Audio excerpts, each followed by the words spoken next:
In this section, before we actually hitting the render button, we just need to do a little bit of organizing on our file, because you can see here we have quite a bit of stuff going on here. Now, since we have quite a bit of reference image, I'm just going to enable these and temporarily put them inside of one single folder. Holding Control, click, and get these, and hit M key to adding a new collections and reference, and put it in there. Hit OK. Next thing, I'm just going to uncheck this box. The entire thing is just going to be disappear on the rendering side.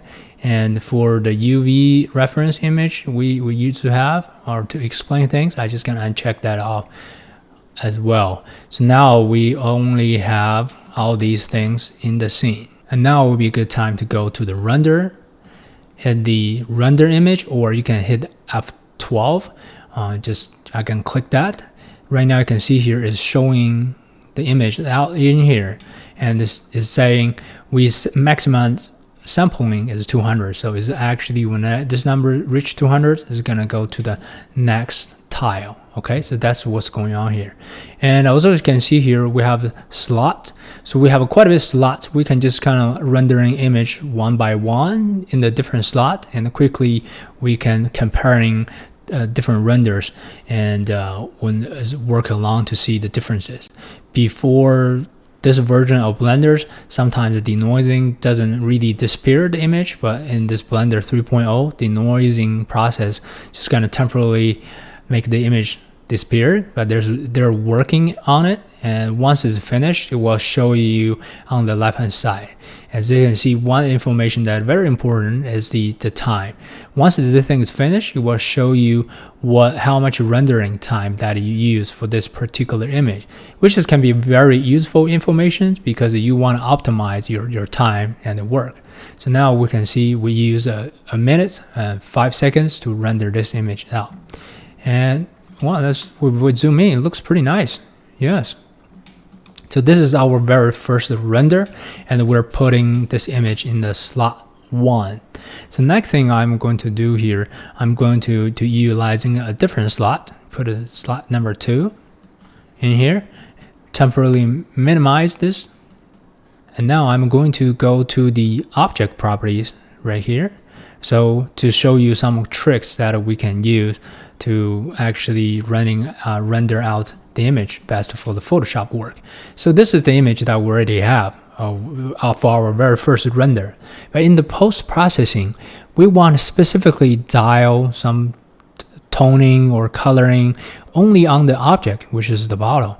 So which means we need to cut out this subject to separating from the background. Well, because right now we have a very clean, easy background and just pure black, it's easily done. But why not just creating a cutout to do that?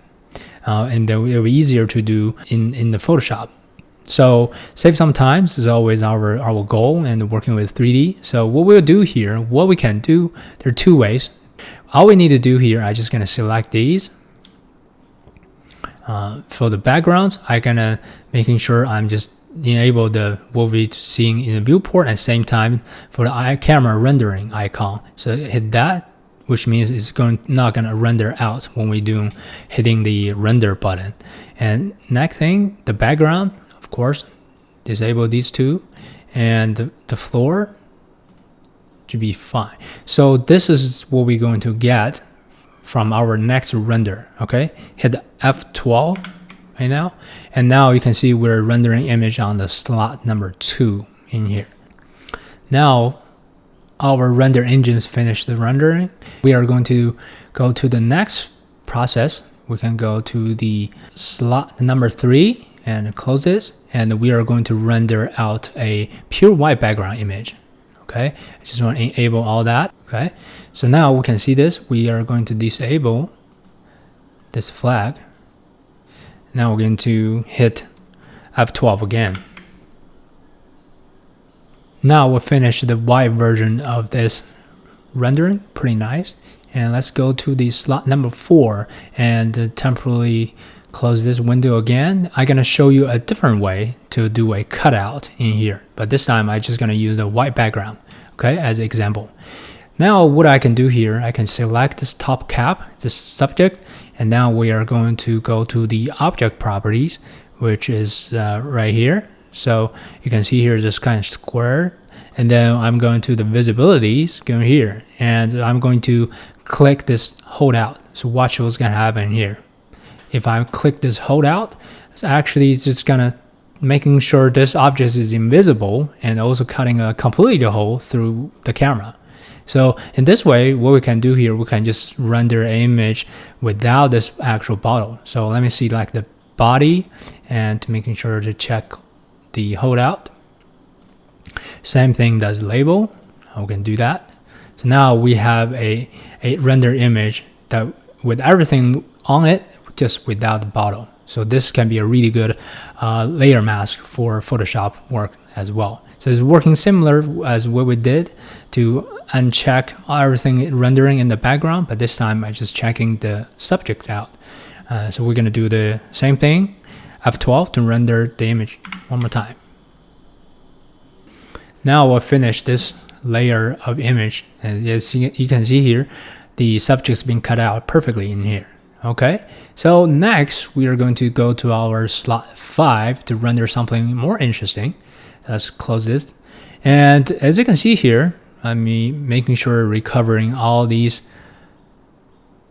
holdouts. Let's go with the bottle for the cap.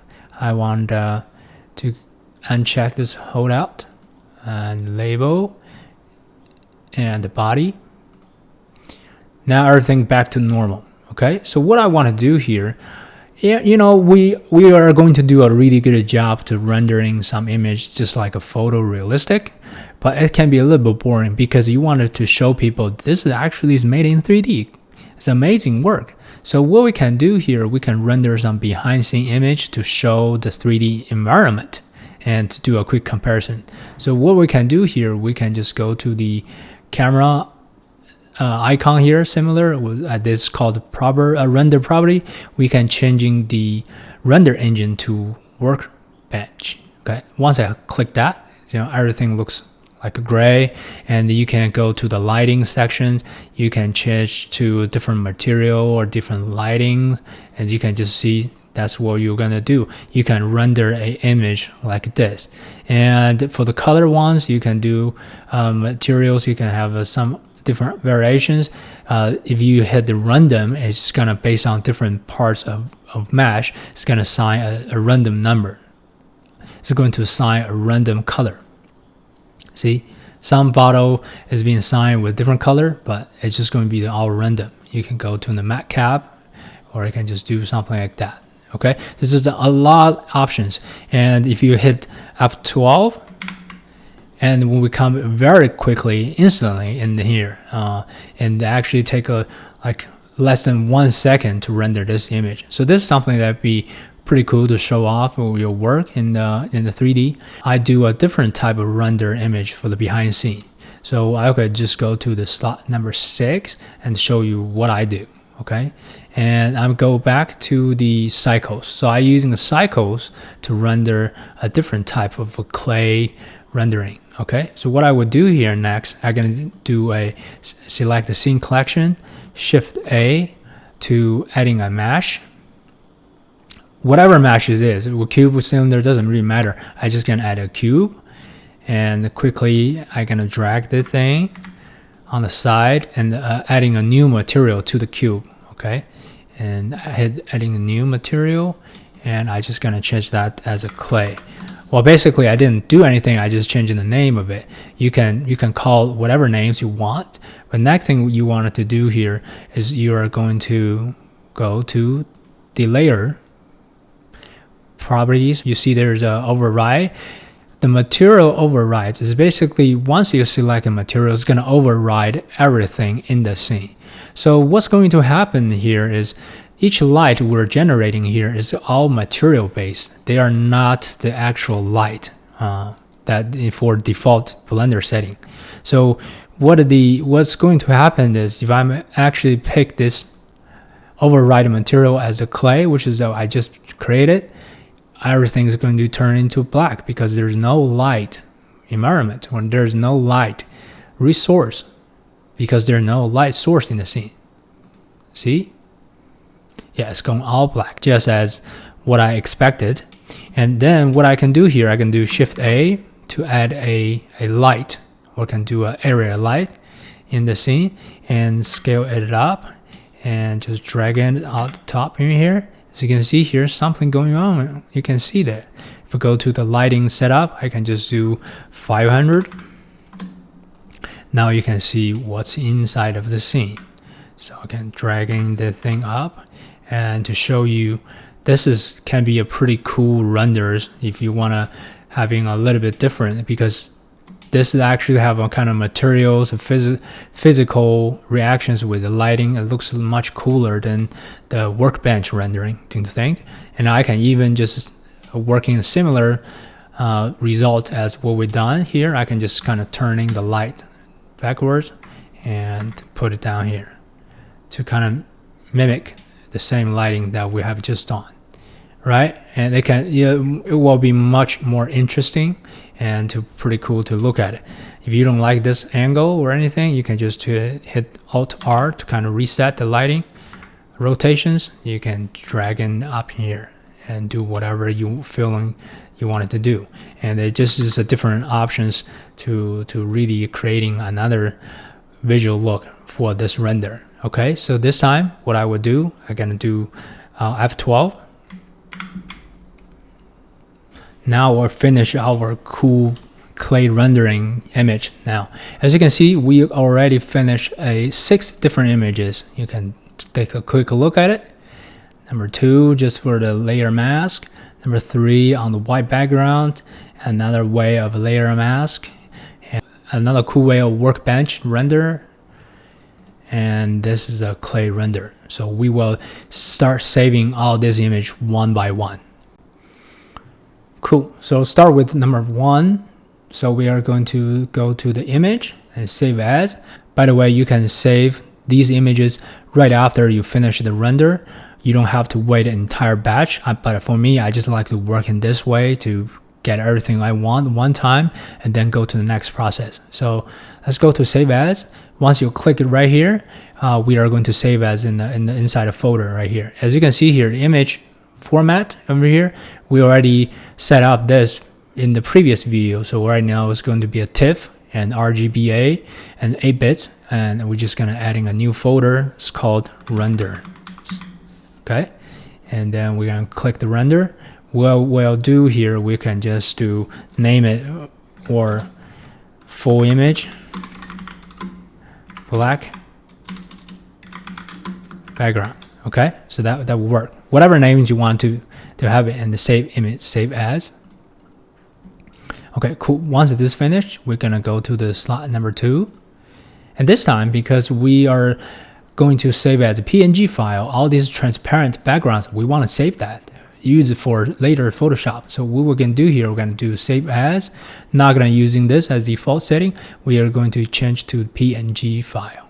Okay, and it doesn't really matter compression or not. For me, a little bit OCD, I just want to go to 0, so I can do the auto mask. Okay, hit the save as. Now we are going to the next one, slot number 3, and save image, save as. This time going to stay with the TIFF, and the little trick is this: you can just click the file, and they're actually going to copy the same name. I can just change this as white.